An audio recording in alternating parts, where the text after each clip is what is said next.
নমস্কার। শ্রী অরবিন্দ পাঠচক্রের পক্ষ থেকে সকল শ্রোতা বন্ধুদের শুভ সন্ধ্যা জানিয়ে শুরু করছি আজ 22শে জুন 2025-এর সান্ধ্যানুষ্ঠান। আজ আমরা শ্রদ্ধেয় শ্রী সন্দীপ মজুমদারের কাছে শুনব a prayer, a master act, a king idea can link men's strength to a transcendent force। প্রার্থনা, বীর কর্ম, দিব্য ভাবনা এক মানসী শক্তিকে তুলে ধরে যুক্ত করে দিতে পারে তুরীয় শক্তির সঙ্গে। আমরা দুটো রবীন্দ্রসঙ্গীত শুনব, প্রথমে শিপ্রা ও পরে সমাধির কণ্ঠে।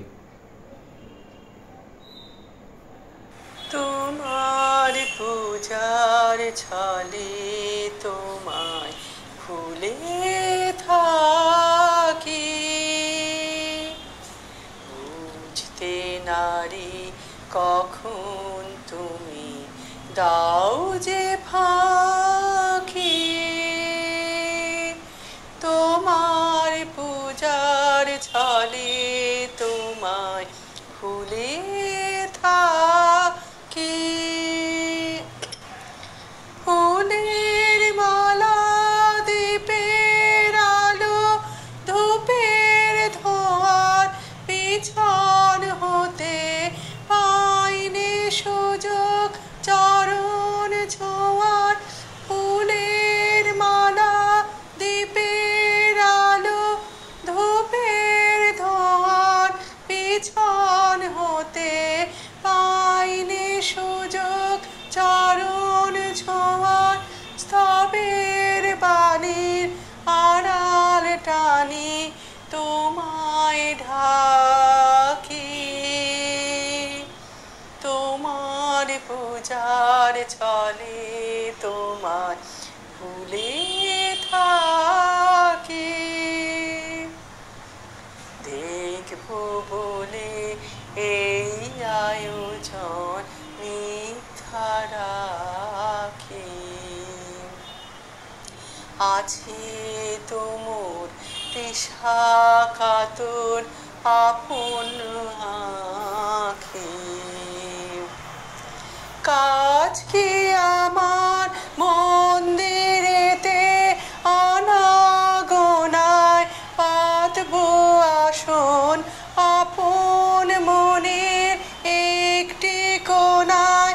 কাজ কি আমার মন্দিরেতে আনাগোনায় পাতবো আসন আপন মনের একটি কোণায়। সরল প্রাণে নীরব হয়ে তোমায় ডাকি,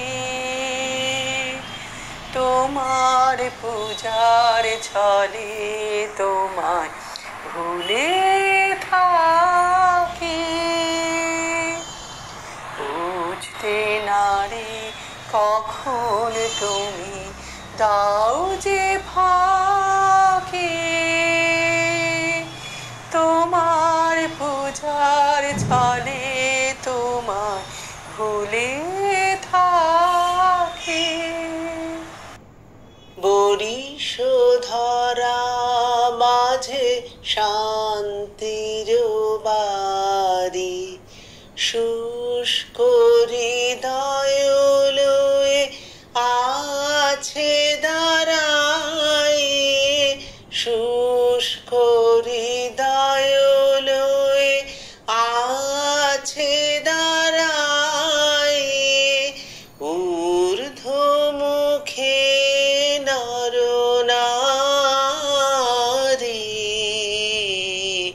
বরিশধরা মাঝে শান্তির বাড়ি।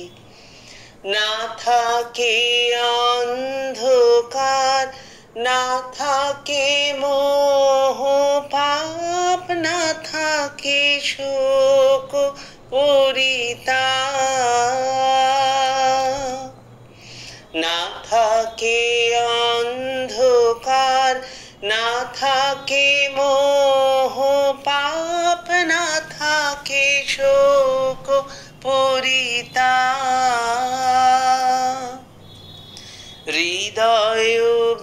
বিমল হোক, প্রাণ সবল হোক, হৃদয় বিমল হোক, প্রাণ সবল হোক, বিঘ্ন দাও অপসারি,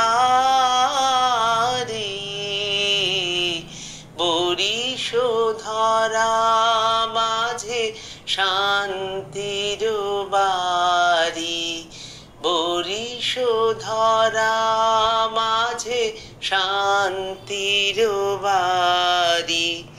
কেন এ হিংসা দেশ, কেন এ ছদ্মবেশ, কেন এ মানয় অভিমান, কেন এ হিংসা দেশ, কেন এ ছদ্মবেশ, কেন এ মানয় অভিমান।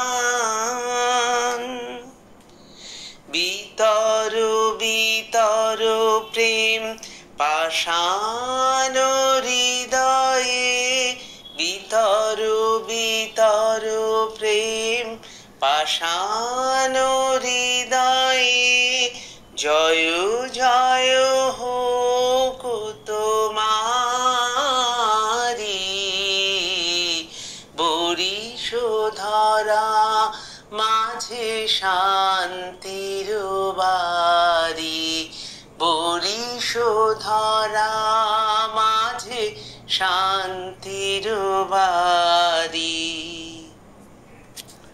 সন্দীপদা, ওভার টু ইউ। সন্দীপদা, আপনার সাউন্ডটা অন করে নেবেন।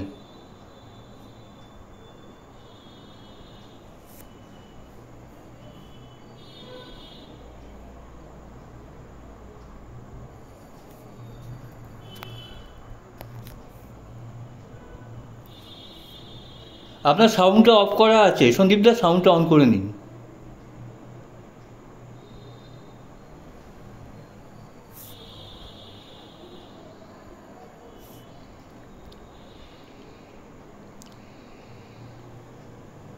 সাউন্ডটা অন হয়নি সন্দীপদা।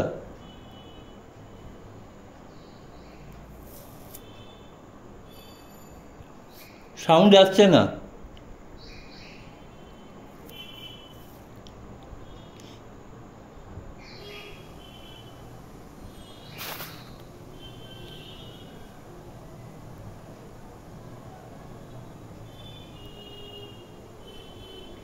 না, সাউন্ড আসছে না। আপনার এতে দেখুন, স্ক্রিনে দেখুন।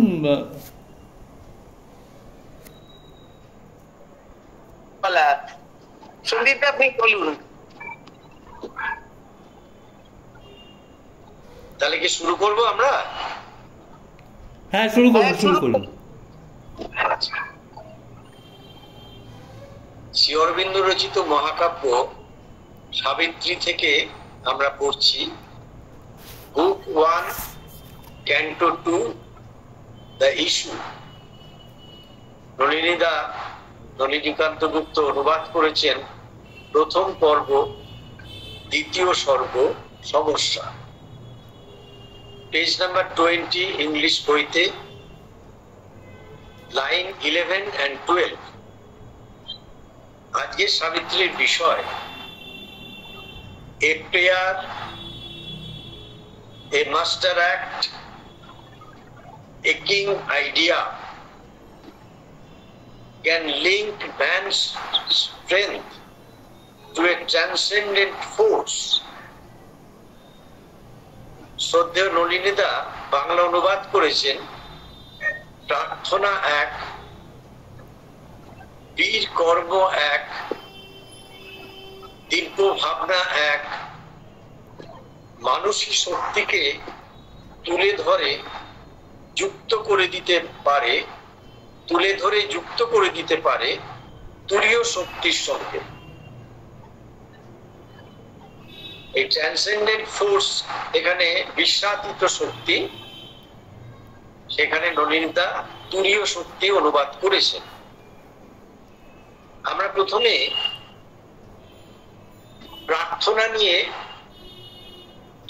সামান্য কিছু কথা বলে নিতে পারি। আমরা যারা অতি সাধারণ মানুষ, যাদের সাথে ভগবানের প্রত্যক্ষ সংযোগ হয়ে ওঠে না, এমনকি অনুভূতি উপলব্ধির জায়গাও খুব বেশি সুদৃঢ় নয়, এরম যারা সাধারণ মানুষ আমরা, অথচ ভগবানে বিশ্বাসী, আমাদের জীবনের ক্ষেত্রে যেসব অভিজ্ঞতার মধ্যে দিয়ে আমরা চলি, তাতে আমরা দেখেছি বিশেষ করে ভীষণ রকম কোনো বিপদ আপদে বা ভীষণ রকম কোনো বাধা বিঘ্নের জায়গায় আমরা ভগবানের যে যে রূপের প্রতি বিশ্বাস করি, সেই রূপের কাছে যদি আন্তরিকভাবে প্রার্থনা করা হয়, তাহলে দেখা যায় সেই বিপদ আপদও কেটে যায়, সেই বাধা বিঘ্ন সরে যায়। এর যুক্তিযুক্ত প্রমাণ আমরা হাতে নাতে হয়তো দিতে পারি না, কিন্তু আমাদের বুকের গভীরে একটা বিশ্বাস তৈরি হয় যে হ্যাঁ, বিপদে বা কোনো বাধা বিঘ্নতে বা কোনো অসুবিধেতে ভগবানকে বললে ভগবান একটা সুরাহা করে দেন। এবং আমাদের মানুষের কাছে আধ্যাত্মিক জীবনের ক্ষেত্রে সেই অর্থে বলতে গেলে কোনো সম্পদই নেই, কারণ আমরা যে জীবন যাপন করি একটি মিশ্রিত জীবন, যে জীবনের মধ্যে সুখ দুঃখ আছে, যে জীবনের মধ্যে সত্য মিথ্যা আছে, যে জীবনের মধ্যে আনন্দ বেদনা আছে, যে জীবনের মধ্যে মৃত্যু আছে, আবার জীবনও আছে।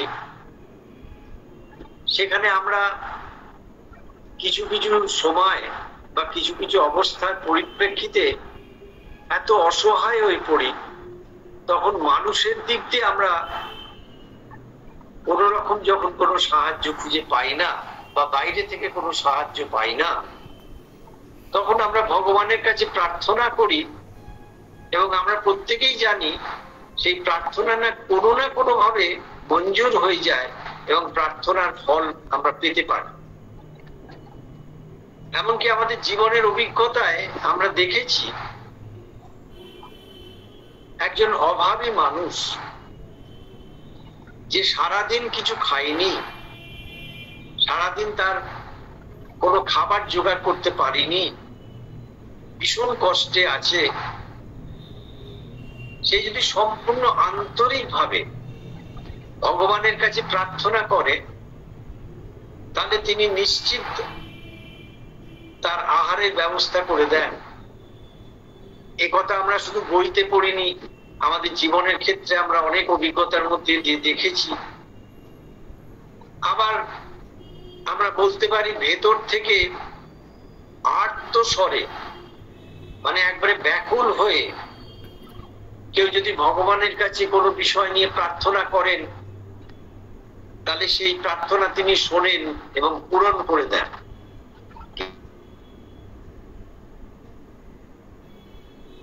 না, আমরা প্রত্যক্ষ করতে পারি না, তার সাথে আমাদের সম্পর্কের ক্ষেত্রটা অনেকটা আমাদের কাছে ধোঁয়াশার জায়গায় থেকে যায়, কিন্তু তবুও আমাদের বুকের মধ্যে একটা বিশ্বাস থাকে যে ভগবান আছেন এবং তিনি ছাড়া জীবনে কখনোই চলতে পারবো না বা পারি না।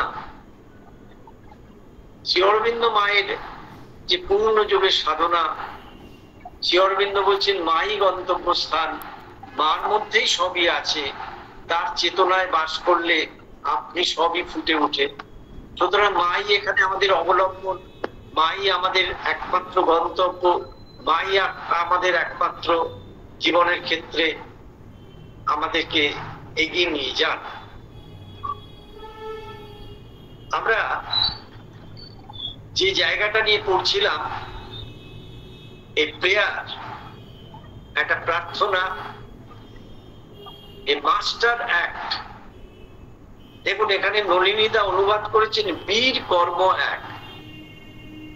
মাস্টার অ্যাক্ট হচ্ছে যে অ্যাক্ট বা যে কর্মের উপর সম্পূর্ণ কর্তৃত্ব থাকে। আমরা সাধারণত যে কর্ম করি সেই কর্মের কিন্তু ক্রিয়া প্রতিক্রিয়ার উপর আমাদের কোনো কর্তৃত্ব থাকে না, বরঞ্চ ক্রিয়া প্রতিক্রিয়া আমাদের প্রভাবিত করে আমাদের মনকে সেই কর্মের অধীনে নিয়ে চলে যায়।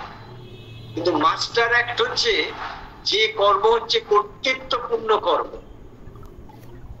এবং সেই কর্মকে তিনি বীর কর্ম বলছেন নলিনীদা। সেই কর্ম হচ্ছে একমাত্র অধ্যাত্ম জীবনের ক্ষেত্রে ভগবানের সাথে যুক্ত হয়ে যে কর্ম করা যায় সেই কর্মই হচ্ছে একমাত্র মাস্টার অ্যাক্ট। সাধারণ যে কর্ম আমরা করি এই কর্ম কিন্তু সাধারণভাবে মাস্টার অ্যাক্ট নয়, কিন্তু এই সাধারণ কর্মই মাস্টার অ্যাক্ট হয়ে যায় যদি সেই কর্মটা সম্পূর্ণরূপে নিবেদিত হয়ে যায় ভগবানের কাছে, এবং সেই কর্মের ফল নিয়ে কিন্তু কোন রকম যদি কোনো চিন্তা না থাকে, কর্মের ফল নিয়ে যদি কোন রকমের কোনো ভেতরের কোনো বোধ না থাকে, যা ঘটবে যেভাবে ঘটবে যেমনই ঘটুক সেটাকেই সম্পূর্ণভাবে একবারে মেনে নিতে হবে, এই রকম উৎসর্গীকৃত কর্মকেই মাস্টার অ্যাক্ট বলা হয়। তারপর বলা হয়েছে কিং আইডিয়া। আমরা সবাই ধারণা করতে পারি, সবাই ভাবতে পারি, কিন্তু কিং আইডিয়া হচ্ছে শ্রেষ্ঠতম ধারণা, যে ধারণা একজন মানুষকে শ্রেষ্ঠের জায়গায় পৌঁছে দেয়। এসব ছোটখাটো ধারণা নয়, সাংসারিক ছোটখাটো বিষয় নয়, পার্থিব বিষয় নয়। যে ধারণা একমাত্র ভগবানের সাথে আমাদের জীবনের একটা জীবন্ত জাগ্রত সম্পর্ক তৈরি করে দেয়, সেই ধারণাই হচ্ছে এ কিং আইডিয়া।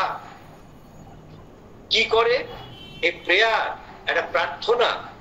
এই প্রার্থনা কিন্তু সাধারণভাবে আটপৌড়ে প্রার্থনা হলে হয় না। অর্থাৎ আমি আমার জন্য কিছু একটা চাইলাম, সেই প্রার্থনা মায়ের কাছে তো ছেলে বা সন্তান যে কোনো প্রার্থনা করতে পারে, মায়ের কাছে তার ছেলে মেয়েরা যে কোনো প্রার্থনা করতে পারে, তাতে কোনো অসুবিধা নেই।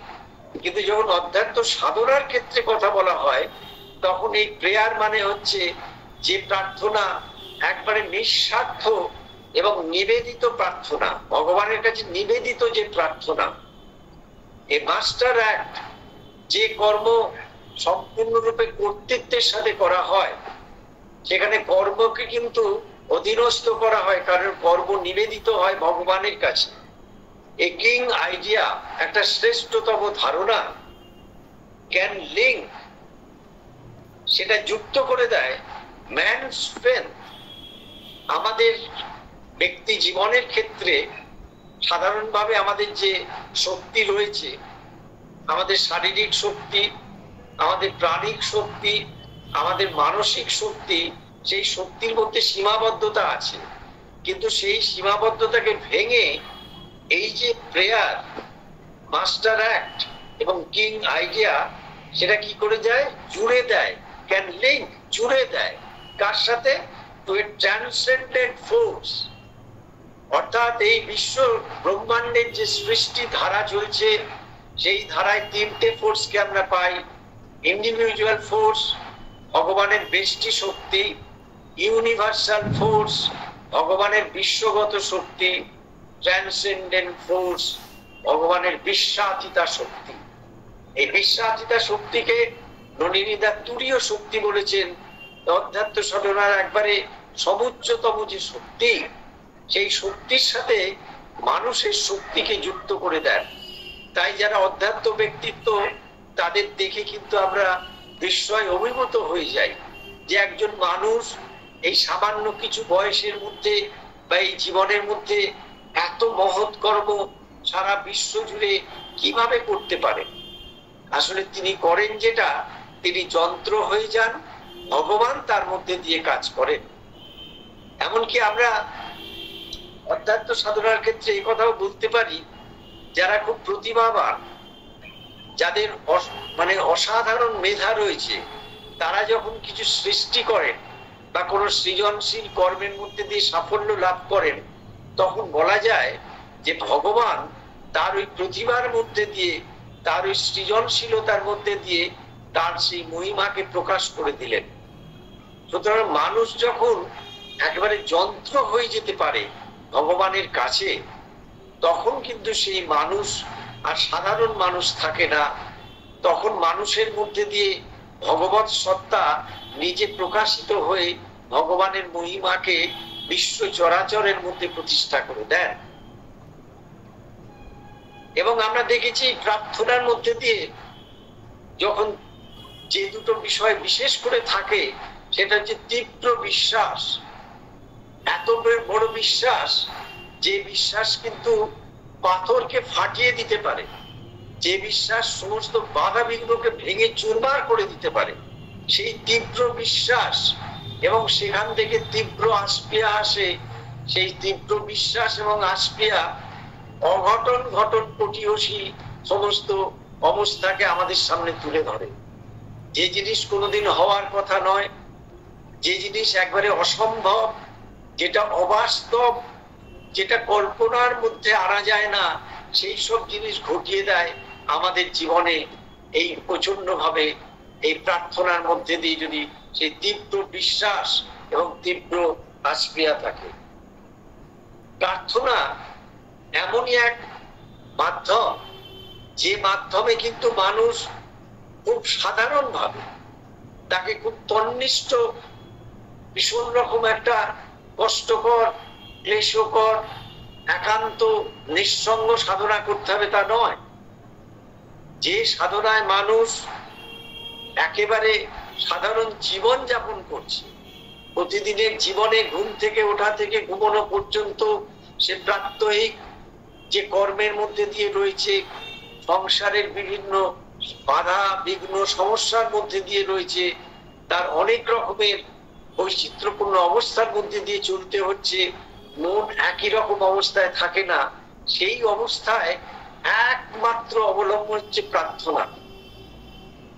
অবিরাম যদি প্রার্থনা করা যায়, অবিরাম প্রার্থনার মধ্যে দিয়ে অবিরাম স্মরণ হয়, অবিরাম স্মরণের মধ্যে দিয়ে অবিরাম মনন হয়, অবিরাম মননের মধ্যে দিয়ে অবিরাম নিদিধ্যাসন হয়ে সেটা সমাধিতে পর্যন্ত পৌঁছে দিতে পারে।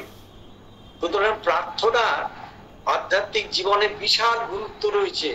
আর আমাদের সাধারণ মানুষের জীবনে প্রার্থনা ছাড়া আমরা কোন রকম অবলম্বন বাইরে থেকে খুঁজে পাই না। আমরা তো ঘন্টার পর ঘন্টা পদ্মাসনে বসে ধ্যানের মধ্যে থেকে সেই ধ্যানের মধ্যে দিয়ে একবারে সবিকল্প সমাধি বা নির্বিকল্প সমাধিতে চলে যেতে পারি না। আমরা তো এমন কোনো জ্ঞান অর্জন করতে পারি না জীবনে, যে জ্ঞানের মধ্যে দিয়ে একবারে সমুচ্চতম যে জ্ঞান ভগবানের রয়েছে, সেই জ্ঞানের সাথে আমরা নিজেরা মিলিত হয়ে সেই সর্বোচ্চ জ্ঞানের শিখরে পৌঁছতে পারি না। আমরা তো এমন কোনো কর্ম করতে পারি না যে কর্ম সারা বিশ্ব ব্রহ্মাণ্ড জুড়ে এবারে কর্মের প্রচন্ড একটা স্রোতের মধ্যে দিয়ে সমগ্র মানব জীবনকে মুক্ত করে দিতে পারে। এমন কর্ম তো আমরা সচরাচর করতে পারি না।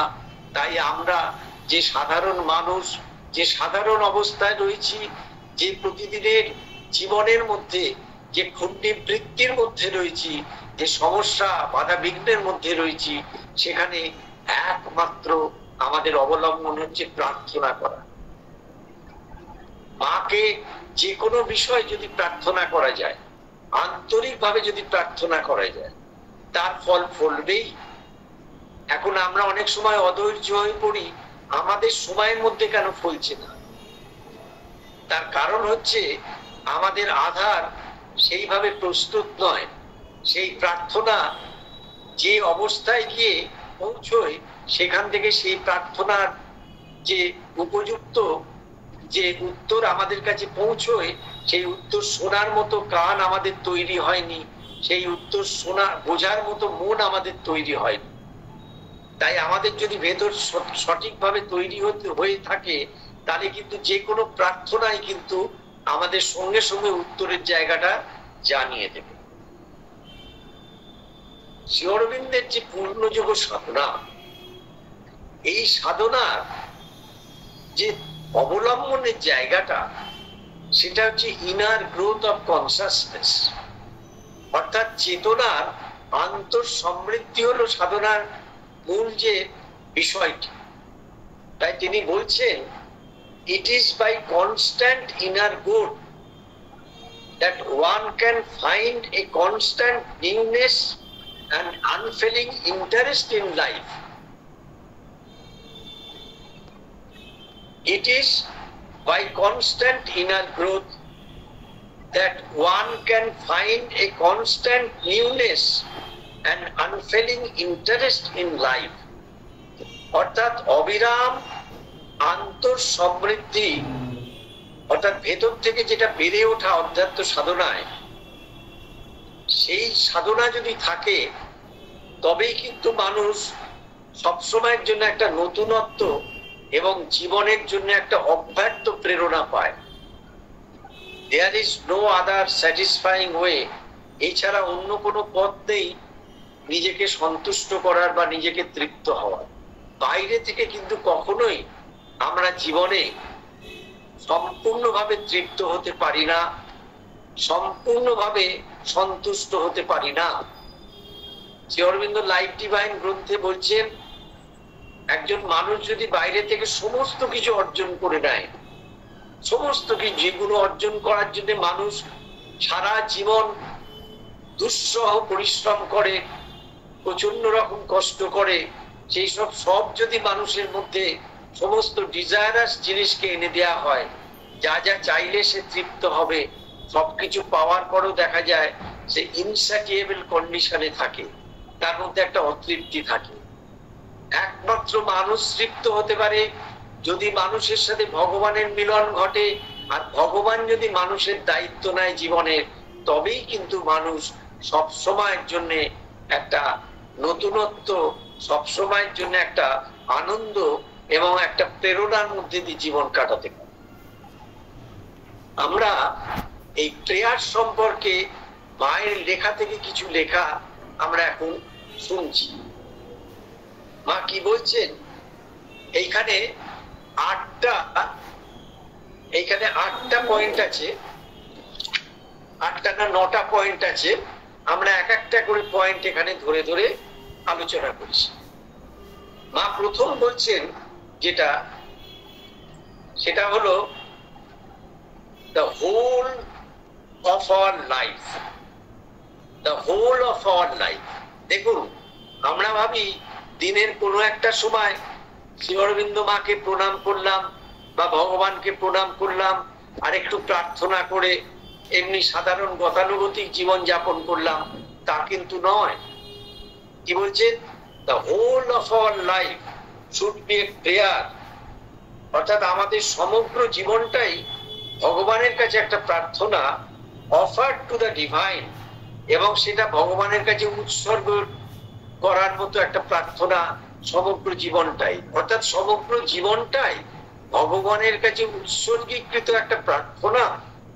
জীবনটা এমন ভাবে গড়ে উঠবে যাতে আমাদের সমস্ত সময়ের জন্য প্রার্থনা ভগবানের কাছে জীবন্ত, জাগ্রত এবং সচল অবস্থায় থাকে। প্রার্থনা কোনো সাময়িক নয়, প্রার্থনা হচ্ছে সব সময়ের জন্য একটা প্রার্থনা ভেতর থেকে হতে থাকে। কিন্তু প্রথম দিকে কিন্তু তা হয় না। প্রথম দিকে একটা সাময়িক কিছু সময়ের জন্য একটা প্রার্থনা হয়, কিন্তু প্রার্থনা করতে করতে ভেতর এমন প্রস্তুত হয়ে যায়, তখন ভেতরের চেতনা এত বেশি সমৃদ্ধ হয়ে যায়, সব সময় সে ভগবানের কাছে প্রার্থনা করতে থাকে। প্রতি মুহূর্তেই তার জীবনটা যেন একবারে ভগবানের কাছে উৎসর্গীকৃত হয়ে থাকে প্রার্থনার মধ্যে দিয়ে। মা কি সুন্দর বলছেন, দেখুন নাম্বার 2 পয়েন্টে বলছেন, when waking up every morning, যখন সকালে ঘুম থেকে ওঠো বা আমরা উঠি, let us pray for a day of complete consecration. যখন আমরা ঘুম থেকে উঠি তখন আমাদের প্রার্থনা করা উচিত যাতে সারা দিনটা একটা উৎসর্গীকৃত দিন হয়। এর মানেটা কি? এর মানেটা হচ্ছে শ্রী অরবিন্দ মায়ের পূর্ণযোগ সাধনায় কোনো কিছুকে বাদ দেওয়া হয়নি। ধরুন সামান্য একটি কাজ, যে কাজটিকে সাধারণভাবে আমরা তুচ্ছ তাচ্ছিল্য করি, সেই কাজটিও যখন করা হয় তখন সেটা শ্রী অরবিন্দ মায়ের কাছে একবারে উৎসর্গীকৃত করে কাজটা করা, উৎসর্গ করলাম। এমনকি একটা ছুঁচে সুতো পরানো যখন হয় তখন সেটাও যেন মায়ের কাছে উৎসর্গ করে সেই কাজটা করা হচ্ছে, এরকম ভাবে করতে হয়। তাছাড়া যত রকমের আমরা কাজ করি, ঘরদোর পরিষ্কার করা, রান্না করা, বাসন মাজা, ঘর ঝাড় দেয়া, যত রকমের কাজ করি, বাজার করা, সারা দিনের দৈনন্দিন যত কাজ করি, বই পড়া, কোনো মানুষ আসলে তার সাথে কথা বলা, সমস্ত বিষয় আমরা যেন উৎসর্গীকৃত কর্ম হিসেবে সেটাকে নিজেরা মনোভাবের মধ্যে তৈরি করি এবং সেইভাবে কিন্তু যেন মায়ের কাছে সেটাকে উৎসর্গ করি। Number 3, all sincere prayers are granted. সমস্ত আন্তরিক প্রার্থনাগুলি মঞ্জুর করা হয়, গ্রহণ করা হয়, but it may take some time to realize material. কিন্তু এটা কিছু কম সময় লাগে যখন এটা বাস্তবোচিত ভাবে বোঝা যায়। কিছুটা সময় লাগে। তার কারণ হচ্ছে যে সেই প্রেয়ারটা, সেই প্রার্থনাটা প্রথম যেটা দরকার, দেখুন প্রার্থনার আগে, প্রেয়ারের আগে একটা কথা বলেছিলেন সিনসিয়ার। সিনসিয়ার মানে যে প্রার্থনার মধ্যে একবারে সম্পূর্ণভাবে আন্তরিকতা থাকবে, প্রার্থনার মধ্যে কোনো মিশেল থাকবে না, কিছু কোনো দ্বিধাদ্বন্দ্ব থাকবে না, কোনো বিশ্বাস অবিশ্বাসের দোলা থাকবে না, এমনকি এরমও থাকবে না যে আমি প্রার্থনা করছি আর এক্ষুনি সেই প্রার্থনাটাকে ফলতে হবে, এরম ধরনের কোনো কিন্তু প্রাণিক একটা ভেতর থেকে কোনো চাপ থাকবে না। প্রার্থনাটা করা হবে খুব শান্তভাবে, খুব ধীরে, খুব ধৈর্য সহকারে, খুব ভেতরের চেতনায় নিজেকে নিয়ে গিয়ে আস্তে আস্তে মায়ের কাছে প্রার্থনা করতে হবে।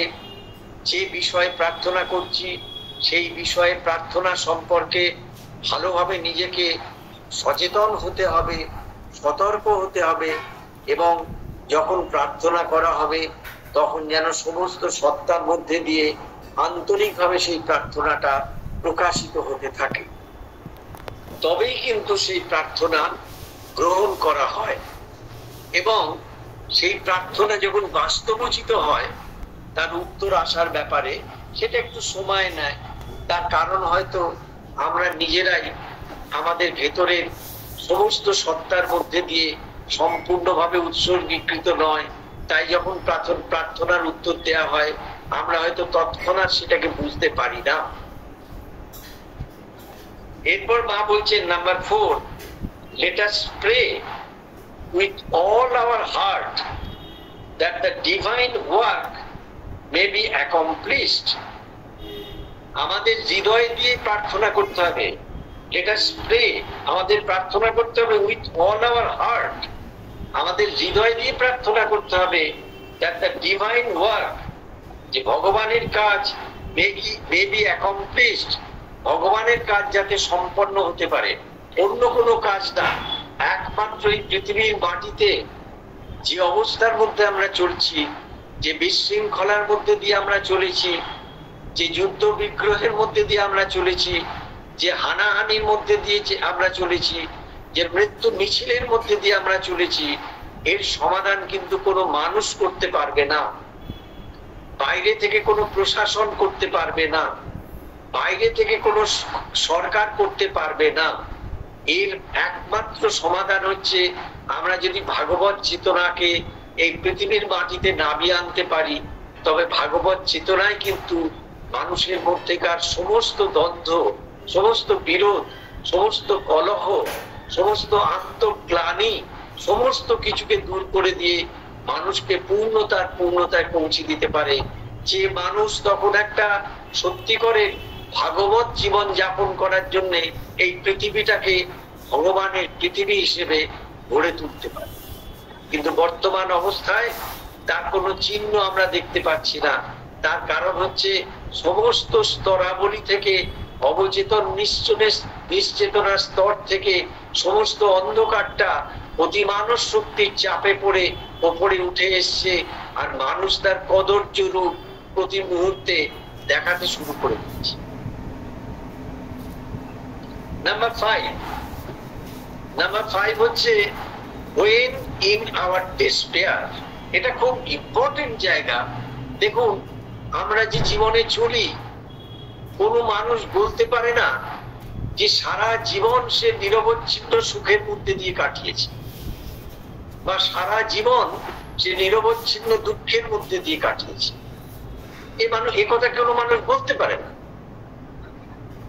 যার বাইরে থেকে সমস্ত কিছু আছে, টাকা পয়সা আছে, বাড়ি ঘর আছে, গাড়ি আছে, সম্পদ আছে, নাম যশ আছে, প্রতিপত্তি আছে, এবং সে একটা বিশেষ একটা মানুষ হয়ে ওঠে, যাকে আমরা সেলিব্রিটি বলি। সেই সব মানুষের ক্ষেত্রেও দেখা যায় জীবনের একটা কোনো পর্যায়ে সেই মানুষের ক্ষেত্রে দেখা যায় যে এমন একটা অবস্থা এলো, যে অবস্থা তাকে নিরাশা, হতাশা এবং বিমর্ষতার মধ্যে ফেলে দিল। তার কারণ হচ্ছে সেই মানুষটা তো প্রকৃতির রূপান্তর হয়নি। তার আপাত বাহ্য সামাজিক পারিবারিক জীবনের মধ্যে দিয়ে যে সফলতা এসছে, এবং যে সফলতার একবারে শীর্ষে উঠে সে ভীষণ রকম একটা চারিদিকে আলোকিত অবস্থায় অনেকের কাছে মনে হচ্ছে, তার মধ্যেও কিন্তু অন্ধকার প্রকৃতি তখনও বিরাজ করছে। সেই অন্ধকার প্রকৃতি কখন উঠে আসবে এবং কখন হাতছানি দিয়ে তার জীবনের মধ্যে প্রভাব বিস্তার করবে, সে নিজেও জানে না।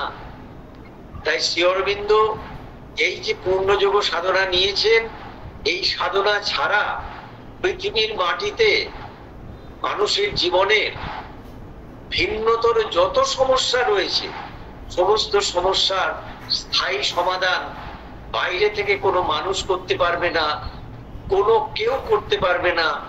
একমাত্র অতিমানস চেতনা এবং শক্তি, the mother is the conscious and force of the supreme, অর্থাৎ মা হচ্ছেন সেই চৈতন্য এবং শক্তি, যিনি এই পৃথিবীর মাটিতে নেমে এসেছেন সমস্ত মানুষকে মুক্ত করার জন্য। সেই অতিমানস চৈতন্য শক্তি একমাত্র মানুষের জীবনের যত রকমের বাধা বিঘ্ন, যত রকমের সমস্যা, যত রকমের দুঃখ, কষ্ট, নির্যাতন সবকিছু রয়েছে, সবকিছুকে একমাত্র সমাধান করতে পারেন মা। তাই when in our despair, যখন আমরা হতাশায় পড়ি, we cry to the divine, always he answers to our call। আমরা যখন ভীষণ হতাশায় ভেঙে পড়ি, ভীষণ দুঃখ কষ্টে, নিদারুণ যন্ত্রণায় জীবন কাটাই, তখন আমরা ভগবানের জন্য কাঁদি, we cry to the divine। আমরা ভগবানের জন্য ক্রন্দন করি, ক্রন্দনরতা থাকি বা কাঁদি, এবং সেই যে আমাদের কান্না, সেই কান্নার কিন্তু সঙ্গে সঙ্গে ভগবান আমাদের কাছে কিন্তু সেই তার উত্তরটা পাঠিয়ে দেন, এবং তিনি আমাদের সেই কান্নার ডাক শোনেন।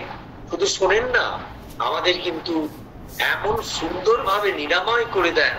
আমরা দেখতে পাই যে হঠাৎ একটা ঘুমের মধ্যে দিয়ে বেশ কিছুদিনের যন্ত্রণা পরের দিনের সকালে কিন্তু একেবারে নিরাময় হয়ে গেল। বা মানুষ যখন ভীষণ কষ্ট পায়, ভীষণ যন্ত্রণা কাতর অবস্থায় কাটায়, তখন মানুষ দেখে আশেপাশের মানুষ যখন সরে যায়, কেউ নেই, এমন হয়তো একটা মৃত্যু ঘটে গেছে, সম্পূর্ণ জীবনটাকে দুঃসহ অন্ধকার করে দিয়েছে, একবারে বিচ্ছিন্ন করে দিয়েছে সবকিছুর মধ্যে দিয়ে। তখন কিন্তু এই ভগবানের প্রতি যে আমাদের কান্না, এই যে আরতি, এই আরতি কিন্তু ভগবান আমাদের কাছে চলে আসে এবং আমাদের নিরাময় করে দেন, আমাদের শান্তি দেন, আনন্দ দেন। Number 6, nothing is difficult for those who call sincerely the divine. অর্থাৎ যারা আন্তরিকভাবে ভগবানকে ডাকেন তাদের কাছে কোনো কিছুই দুঃসাধ্য নয়। যেমন ধরুন আপনার জীবনে বা আমাদের জীবনে এমন একটা অবস্থা এলো, সেই অবস্থাটা একটা চ্যালেঞ্জ দেওয়ার মতো। যে কোনো অবস্থায় এমন একটা আননোন সিচুয়েশন, একটা অজানা একটা অবস্থায় এসে দাঁড়ালো, যে অজানা অবস্থার জন্য আমরা কিন্তু প্রস্তুত ছিলাম না। এই অবস্থায় একেবারে নিশ্চিতভাবে বলে রাখা যায়, সেই অবস্থাটা যদি কোনো মানুষকে বলেন তাহলে অধিকাংশ মানুষ ভুল বুঝবে, অধিকাংশ মানুষ আপনাকে দেখে সরে যাবে, আপনার কথা বুঝতেও চাইবে না, শুনতেও চাইবে না। কারণ মানুষ বেসিক্যালি তাকে নিজেকে নিয়ে থাকে, তার নিজের যে আত্মসুখ এবং তার নিজের মধ্যেকার যে সিকিউরিটি, নিরাপত্তা জনিত যে বিষয়, সেটার বাইরে মানুষ কখনো বেরোতে চায় না। কিন্তু ভগবান তা নন। ভগবানের কাছে কিন্তু কোনো লিমিটেশন নেই, ভগবানের কাছে কোনো সীমা বলে ব্যাপার নেই, ভগবানের কাছে কোনো যোগ্যতার বিষয় নেই। কে যোগ্য, কে কত ডিগ্রি প্রাপ্ত, কে কত বড় চাকরি করলো, ব্যবসা করলো, টাকা পয়সা রোজগার করলো, আর কে জীবনে কোনো কিছু লেখাপড়া করেনি, অজ্ঞানের অন্ধকারের মধ্যে একবারে খুব দারিদ্র্যের মধ্যে দিয়ে জীবন কাটাচ্ছে, এই দুটোই ভগবানের কাছে সমান। যে যে অবস্থায় ভগবানকে ডাকেন বা ডাকবেন, সেই ডাকটা যদি, সেই প্রার্থনাটা যদি একবারে আন্তরিক হয়, সিনসিয়ারলি হয়, তাহলে কিন্তু দুঃসাধ্য কোনো কাজ, যে কাজ ঘটা সম্ভব না, যে কাজ কোনোদিন হতে পারে না যুক্তিযুক্ত ভাবে, বুদ্ধি দিয়ে বোঝা যাচ্ছে এটা হবে না, আরে বাকি সব হয়েছে, এটা কখনো হতে পারে না, ভগবান কিন্তু সেটা খুব সহজে সমাধান করে দেন। এবং আমরা দেখতে পাই যে আমাদের জীবনে কিন্তু সেই দুঃসাধ্য কাজটা যখন ঘটে চলে যায়, পরে আমরা বুঝতে পারি কোনোভাবে কিভাবে যে হলো আমরা নিজেরাই জানতে পারি। তাই ভগবান একমাত্র আমাদের জীবনের অবলম্বন, ভগবান ছাড়া আমরা বাঁচতে পারি না। ভগবান আমাদের প্রাত্যহিক জীবনের প্রতি মুহূর্তের বন্ধু, তার মতো পরম বন্ধু পৃথিবীতে কেউ নেই। আমরা মানুষের সাথে যত রকমই বন্ধুত্ব করি না কেন, সেই সব বন্ধুত্বের মধ্যে কোনো না কোনো সূক্ষ্ম স্বার্থ থাকতে পারে, আর যে কোনো সময় সেই সব সম্পর্ক ছিন্ন বিচ্ছিন্ন হয়ে যেতে পারে। কিন্তু ভগবানের সাথে সম্পর্ক কোনোদিন ছিন্ন বিচ্ছিন্ন হয় না। Number 7, the supreme is divine knowledge and perfect unity at each moment of the day.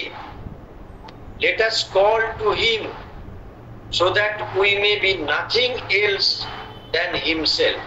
ভগবান কি? ভগবান হচ্ছেন সুপ্রিম নলেজ, ডিভাইন নলেজ, দিব্য জ্ঞান এবং পারফেক্ট ইউনিটি এবং পূর্ণতর ঐক্য।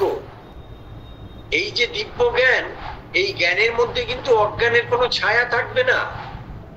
এই জ্ঞান সম্পূর্ণ আলোকিত, সম্পূর্ণভাবে পরিপূর্ণভাবে সেই জ্ঞান সমস্ত বিশ্ব সৃষ্টির উৎস থেকে, আদি থেকে বর্তমান অবধি সমস্ত বিষয় সেই জ্ঞানে জ্ঞানী করে দেন ভগবান নিজে। এবং পারফেক্ট ইউনিটি, অর্থাৎ যে ইউনিটি বাইরে থেকে গড়ে তোলা হলো, আর কিছু কন্ডিশন তৈরি করে দেয়া হলো, শর্ত তৈরি করে দেয়া হলো, কিছু চুক্তি করে দেয়া হলো, কিছু কন্ট্রাকচুয়াল ব্যাপার করে দেয়া হলো, তা নয়। কিন্তু এই ইউনিটি একবারে হৃদয়ের গভীরে যে আমাদের অন্তরাত্মা রয়েছেন, সেই অন্তরাত্মার মধ্যে বিরাজ করছেন। এবং এই ইউনিটি আছেন আমাদের মাথার উপরে যে অধ্যাত্ম জ্ঞান রয়েছেন, সেই জ্ঞানের মধ্যে এই পারফেক্ট ইউনিটি রয়েছে।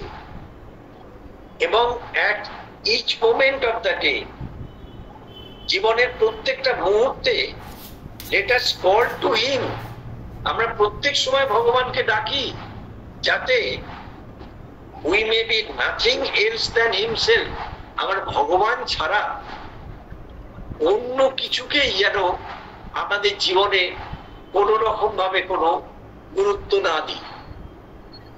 শ্রী অরবিন্দ মায়ের পূর্ণযোগের ত্রয়ী সাধনার কথা বলা হয়েছে, আস্পৃহা, পরিবর্জন এবং সমর্পণ। আস্পৃহা মানে শ্রী অরবিন্দ মা পৃথিবীর মাটিতে যে ভাগবত জীবন প্রতিষ্ঠা করতে চাইছেন, সেই জন্য আস্পৃহা। পরিবর্জন মানে সেই কাজে যা কিছু বাধা স্বরূপ, সেইগুলোকে সঙ্গে সঙ্গে প্রত্যাখ্যান করা বা পরিবর্জন করা। সে আমার ব্যক্তি সত্তার মধ্যে দিয়ে আসুক, আর বাইরের প্রকৃতির মধ্যে দিয়ে আসুক, বা কোনো মানুষের মধ্যে দিয়ে আসুক। আর সমর্পণ, সমর্পণ মানে কি? এই আস্পৃহা এবং পরিবর্জন করতে গিয়ে আমরা দেখব যে আমরা সমস্তটা নিজেরা করতে পারছি না। তখন আমরা আমাদের হৃদয়ের গভীর থেকে একটা আর্ত স্বর ভেসে ওঠে, মা আমি পারছি না, আমাকে দিয়ে পারাও। মাগো আমি পারছি না, আমি চেষ্টা করছি কিন্তু বারে বারে ব্যর্থ হচ্ছি, আমাকে দিয়ে পারাও মা। তখন দেখা যাবে যে মা আমাদেরকে অসম্ভব থেকে সম্ভবের জায়গায়, অবাস্তব থেকে বাস্তবের জায়গায়, অসাধ্য বা দুঃসাধ্য থেকে আয়াস সাধ্য জায়গায়, কঠিন থেকে সহজতর জায়গায় আমাদের পৌঁছে দেয়। আমরা তখন বুঝি যে ভগবান ছাড়া, মা ছাড়া আমাদের জীবনের সমস্তটাই কিন্তু অন্ধকার। আমাদের জীবনের সামান্যতম আলো যদি আমরা পেতে চাই, তাহলে কিন্তু বাইরে থেকে যেন আমরা কোনোভাবে কোনো মানুষের দ্বারা, টাকা পয়সার দ্বারা, ঐশ্বর্যের দ্বারা, কোনো কিছুর দ্বারাই কিন্তু আমরা যেন প্রভাবিত না হয়ে পড়ি। 8 নম্বর, Shri Aurobindo says in our letter, অর্থাৎ মা এই যে প্রেয়ার্স প্রসঙ্গে বলছেন, সেখানে শ্রী অরবিন্দের সম্পর্কে একটি চিঠির ব্যাপারে মা এখানে উল্লেখ করেছেন। বলছেন Shri Aurobindo says in our one letter, Shri Aurobindo একটা চিঠিতে বলেছেন, all prayers rightly offered brings us closer, অর্থাৎ সমস্ত যে প্রার্থনা যেটা সঠিকভাবে উৎসর্গীকৃত হয়, রাইটলি অফার্ড। দেখুন কথাটা দেখুন, শুধু অফারিং এর কথা বলেননি। আমরা যখন কোনো পূজা করি, ওয়ার্শিপ করি, তখন যেভাবে সুন্দর করে পাত্রে নৈবেদ্য সাজাই, এবং সেই নৈবেদ্য সাজানো দেখলে কিন্তু বোঝা যায় যে ভেতরের মনোভাবের মধ্যে কত নিখুঁত একটা মনোভাব ছিল বলে কত সুন্দর ভাবে সমস্ত জিনিস দিয়ে আমরা নৈবেদ্য সাজাতে পারলাম। সেই রকম অফার, এই যে অফারিংটা রাইটলি, সঠিকভাবে আমাদের কাছে কিন্তু বলছেন উৎসর্গীকৃত যে অফার, সঠিকভাবে যে উৎসর্গীকৃত যদি হয় সমস্ত প্রার্থনা, brings us closer to the divine, সেটাই কিন্তু ভগবানের কাছে চলে আসে। এই প্রথম দিকে যে আমরা বলছিলাম যে আমরা সাধারণ মানুষ, আমাদের ভগবানের সাথে কোনো প্রত্যক্ষ সংযোগ নেই, এমনকি অনুভূতি বা উপলব্ধির জায়গাও যে আমাদের খুব সুদৃঢ়, আমরা সবসময় বলতে পারি না। অথচ আমাদের ভগবানের প্রতি একটা অসীম টান রয়েছে, একটা অজানা টান রয়েছে। কেন রয়েছে সেটাও আমরা ঠিক মতো জানি না, কিন্তু ভগবান ছাড়া আমরা বাঁচতে পারি না। কিন্তু এইখানে বলছেন কি, all prayers rightly offered brings us closer to the divine। অর্থাৎ সমস্ত প্রার্থনা সেটা যদি সঠিকভাবে উৎসর্গীকৃত হয় তাহলে কিন্তু আমাদের তা ভগবানের কাছে নিয়ে আসে, and establishes right relation, এবং ভগবানের সাথে একটা সঠিক সম্পর্ক তৈরি করে দেয়। এবারে এই চিঠিটা নিয়ে একটা প্রশ্ন করা হয়েছে, হোয়াট ইজ মিন্ট, মাকে প্রশ্ন করা হয়েছে শ্রী অরবিন্দের এই চিঠিটা তুলে, what is meant rightly offered in this letter. অর্থাৎ সঠিক উৎসর্গ বলতে এখানে কি বোঝানো হয়েছে এই চিঠিতে, বলে মাকে প্রশ্ন করছে, উইল ইউ প্লিজ এলিউসিডেট, তুমি কি দয়া করে ব্যাখ্যা করে দেবে। মা এবার উত্তর দিচ্ছেন, কত সুন্দর উত্তর দিচ্ছেন দেখুন। বলছেন, উইথ হিউমিলিটি অ্যান্ড সিনসিয়ারিটি, অর্থাৎ এই অফারিংটা হবে বিনয়ের সাথে এবং আন্তরিকভাবে। আমাদের অফারিং এর মধ্যে সামান্যতম যেন অহংকারের স্পর্শ না থাকে, এমন কোন মনোভাব যেন না থাকে আমি সঠিকভাবে ভগবানের কাছে উৎসর্গ করি আর কেউ পারে না, এরকম যেন মনোভাব না থাকে। উইথ হিউমিলিটি, একেবারে অহং শূন্য হয়ে বিনয়ের সাথে, অ্যান্ড সিনসিয়ারিটি, এবং আন্তরিকভাবে অন্তর থেকে ভালোবেসে।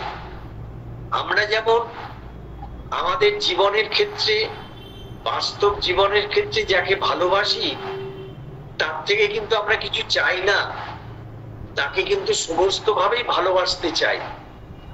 যেমন ভাবে মা তার সন্তানকে ভালোবাসে, মা সন্তানকে যখন ভালোবাসেন তখন তার অন্তর থেকে অদ্ভুত একটা ভালোবাসার স্পর্শ সন্তানকে স্পর্শ করে। যে সন্তান সবে ভূমিষ্ঠ হয়েছে সেই সন্তানও কিন্তু সেই মায়ের ভালোবাসার স্পর্শ বুঝতে পেরে সে হাসি মুখে হাত পা নাড়ায়। সেই রকম ভগবানের যে ভালোবাসার স্পর্শ আমাদের সারা শরীরের মধ্যে, আমাদের প্রাণের মধ্যে, আমাদের মনের মধ্যে, আমাদের সমগ্র সত্তায় সেই স্পর্শ করে যখন আমাদের মধ্যে এই হিউমিলিটি, বিনয় এবং সিনসিয়ারিটি, আন্তরিকতা থাকে। বাকি বলছেন, মা বলছেন, it goes without saying that all bargaining spirit is an insincerity। এটাই হলো আসল কথা। এটাই মা বলছেন, এটা বলার অপেক্ষা রাখে না যে সমস্ত লেনদেনের মনোভাব তাই হলো আন্তরিকতার অভাব। আমি ভগবানের কাছে, মায়ের কাছে যখন প্রার্থনা করি, যখন নিজের সম্পর্কে কিছু বলতে চাই, তখন দেখা যায় আমার পেছন পেছন আমার মধ্যেকার স্বার্থবোধ, আমার মধ্যেকার মানসিক কিছু অবস্থা, আমার মধ্যেকার প্রাণিক কিছু বিষয়, আমার শরীরের কিছু বিষয় মায়ের কাছে স্বার্থ স্বরূপ হয়ে একটা তালিকা প্রস্তুত করে মাকে সেটা বলতে শুরু করে দেয়। আমরা সাধারণত মায়ের কাছে এরকম বলি না, মা আমার কিছু চাওয়ার নেই, আমার কিচ্ছু চাওয়ার নেই, তোমার আমাকে নিয়ে যেটা চাওয়ার সেটাই একমাত্র হোক। এইটা বলতে গেলে আমাদের গলা কাঁপে, কারণ তখন মনে হয় আমি যে নিরাপত্তার সঙ্গে জীবন যাপন করছি, প্রতিদিনের যে একটা সুখ স্বাচ্ছন্দ্যের মধ্যে জীবন যাপন করছি, সেটা যদি সরে যায়। কিন্তু আমরা বুঝতে পারি না যে সুখ স্বাচ্ছন্দ্য নিরাপত্তার মধ্যে আমরা জীবন যাপন করছি, তার শত শত গুণ বেশি সুখ স্বাচ্ছন্দ্য নিরাপত্তা ভগবত জীবনের মধ্যে আমরা পেতে পারি। এই বোধটা, এই জ্ঞানটা যতক্ষণ না আসে ততক্ষণ কিন্তু ভগবানের কাছে আমরা নিজেকে ছাড়তে চাই না। তাই মা বলছেন, it goes without saying that all bargaining spirit is an insincerity that takes away all value from the prayers. প্রার্থনার সমস্ত মূল্য তখন সরে যায় যখন আমরা বার্গেনিং করি বা আমরা লেনদেনের বিষয় নিয়ে ভগবানের কাছে প্রার্থনা করি। তাই আমাদের প্রথমে জীবনের শুরুতে, সাধনার শুরুতে হয়তো আমাদের প্রার্থিব কিছু প্রার্থনা থাকে, কিন্তু দিনের পর দিন যখন কেটে যায় তখন মনে হয় যে আর কত চাইবো, চাইতে চাইতে তো সারা জীবনটাই চলে যাচ্ছে, তার থেকে সমস্তটা যদি দিয়ে দিতে পারি এর থেকে বোধহয় আনন্দ নেই। প্রথমে সাধনা শুরু হয় চাওয়া দিয়ে, এরপরে একটা সময় সাধনা চলতে থাকে দেওয়া দিয়ে। শুধু দিতে পারাটাই আনন্দ, মাকে দিতে পারাই হচ্ছে সব থেকে বেশি আনন্দ।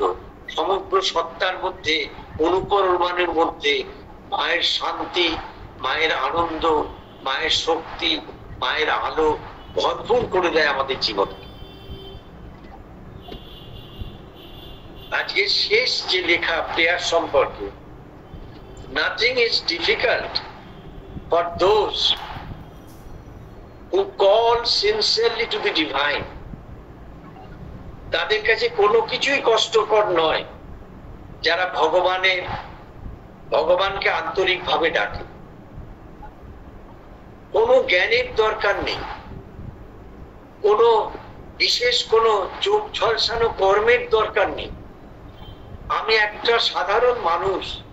শ্রী অরবিন্দ বাংলা চিঠিতে বলছেন এই যোগ সাধনা করতে গেলে তোমাকে একবারে সাধারণ মানুষের মতো জীবন যাপন করতে হবে, এবং সেই সাধারণ মানুষের মধ্যে দিয়েই কিন্তু ওই যে অসাধারণ কাজটা, সেটা খুব কঠিন কাজ, সেটা হচ্ছে প্রকৃতির রূপান্তর, সেটা সেরে ফেলতে হবে। এর থেকে আনন্দ আর কি আছে? কোন রকম কোনো অহমিকা থাকবে না। আমি একজন সাধকও নই, আমি একজন যোগী নই, আমি একজন কিচ্ছু নই। আমি সাধারণ মানুষ, মায়ের সন্তান, মায়ের পূর্ণ সন্তান হতে চাইছি, মায়ের পূর্ণ যন্ত্র হতে চাইছি। এইটাই আমাদের কাছে থাকবে চাওয়া। আজকের যে লেখাটা ছিল, সেই লেখাটা ওপরের দুটো লাইন আর নিচের দুটো লাইন দিয়ে আমি শেষ করব। সেখানে ছিল a magic leverage suddenly is goat, অর্থাৎ মানুষ এই সাধনায় চলতে চলতে একটা জাদুকরী শক্তি, যে শক্তিটা লক্ষ্যের দিকে নিয়ে যাবে, সেটা হঠাৎ ধরা পড়ে যায় এবং সেদিনকে হৃদয়ের দরজাটা হঠাৎ খুলে যায়। তখন মনে হয় এতদিন যে জীবন যাপন করছিলাম সেটা একটা বন্দিশালায় কিছু কর্তব্য কর্ম, কিছু চাওয়া পাওয়ার জীবন যাপন করছিলাম। এইবারে কিন্তু আসল মুক্ত জীবন শুরু হলো। That moves the veiled, ineffable, timeless will, এবং সেটা কি করে দেয়? এই যে পর্দাটা আমাদের অন্তরাত্মার উপর পড়ে রয়েছে, সেই পর্দাগুলোকে সে সরিয়ে দেয়। সরিয়ে দিয়ে একটা ভেতরের মধ্যে একটা অসীম ইচ্ছার আনন্দকে প্রকাশ করে। এরপরেই ছিল আমাদের আজকের text, a prayer, a master act, a king's idea can link man's strength to a transcendent force. একটা প্রার্থনা, একটা কর্তৃত্বপূর্ণ কর্ম, একটা শ্রেষ্ঠতম ধারণা যুক্ত করে দেয় মানুষের শক্তিকে বিশ্বাতীত শক্তি বা ভগবানের শক্তির সাথে। তারপরের লাইনটা হচ্ছে then miracle is made the common rule. দেখুন, সাধারণ যে জীবন আমরা যাপন করি, যখন অধ্যাত্ম চেতনার দ্বার খুলে যায়, তখন miracle made the common rule, তখন অলৌকিকত্ব কিন্তু এই সাধারণ যে নিয়মাবলী তার মধ্যে দিয়ে কাজ করতে শুরু করে দেয়। one mighty deed can change the course of things. একটা শক্তিশালী কর্মপ্রণালী এই গতানুগতিক ধারাকে পাল্টে দেয়। যে মানুষটা এতদিন প্রতিদিনের জীবনের একটা কর্তব্য কর্ম এবং চাওয়া পাওয়া, বাসনা কামনার জীবনের মধ্যে ছিল, সেই মানুষের ভেতরের সমস্ত পর্দা যখন খুলে যায়, ছিঁড়ে যায়, তখন ভেতর থেকে অন্তরাত্মা বেরিয়ে এসে সমস্ত প্রকৃতির ভারটা নিয়ে নেয়। তখনই কিন্তু এ prayer, a master act a king idea can link a man's force to a transcendent force, তখনই কিন্তু মানুষ ভগবান হয়ে ওঠে। তখন মানুষ আর সাধারণ মানুষ হয়ে জীবন কাটায় না। এই হচ্ছে আজকে শ্রী অরবিন্দ রচিত মহাকাব্য সাবিত্রীর প্রতিপাদ্য বিষয়। ওম আনন্দময়ী চৈতন্যময়ী সত্যময়ী পরমে। আপনাদের সকলকে নমস্কার জানিয়ে, শ্রী অরবিন্দ মাকে প্রণাম জানিয়ে এখানে শেষ করলাম।